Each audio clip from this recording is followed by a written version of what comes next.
Okay, so going straight into it, the idea, some people have been, because they again feel bad about the people that's been harmed in earthquakes, of course, and supernatural catastrophes. I mean, there's nothing special about this in terms of there's been worse in history that we know of that destroyed nations, that destroyed children, that destroyed babies, that destroyed pregnant women and women, that destroyed homeless people, and that destroyed these people that people feel bad for, of course. But first of all, we don't know these people. We don't know how they lived. We don't know what Allah thinks of them. We don't assume that Allah thinks bad. And it's better to assume, especially if they're Muslim, that we assume better about them.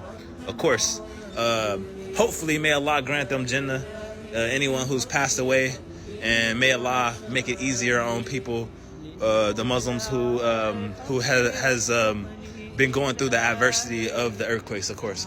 But some people deny the fact that the earthquakes is within Allah's will, and that earthquakes is used as a form of punishment to humanity. And let's be clear about this: it is a punishment from Allah. Now, let's be clear: just because it's a punishment doesn't mean that people deserve it. So, for example, if I go to jail and I didn't commit a crime, I'm still being punished for it, even though I don't deserve it. So just because you're being punished for something doesn't imply that you actually deserve that punishment, right? So let's be clear about something. So saying a punishment doesn't mean that the people deserved it, because we already know children they're innocent, they're automatically martyrs. They're the only exception for people who don't have to be Muslim or don't have to accept the religion of Islam that would be considered Muslim martyrs, with those people and the people who never received the message, and so therefore they were never arrogant and rejected it.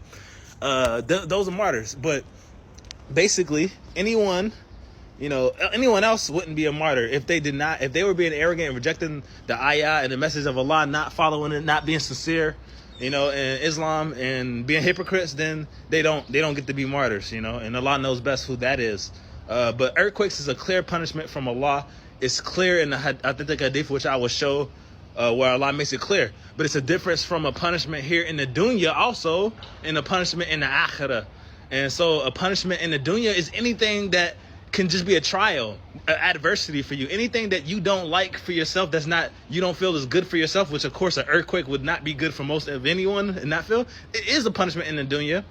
It doesn't mean it's a punishment in the akhirah. You can get punished in the dunya in a way where Allah is punishing you here, so that in the akhirah you don't have to be accountable for it, alhamdulillah. And that's better for us from the perspective of a Muslim, right? And there's plenty of stories, like the story of Salih sallallahu alaihi wasallam, where whole nations was destroyed with the earthquake by the will of Allah for their arrogance, y'all. So may Allah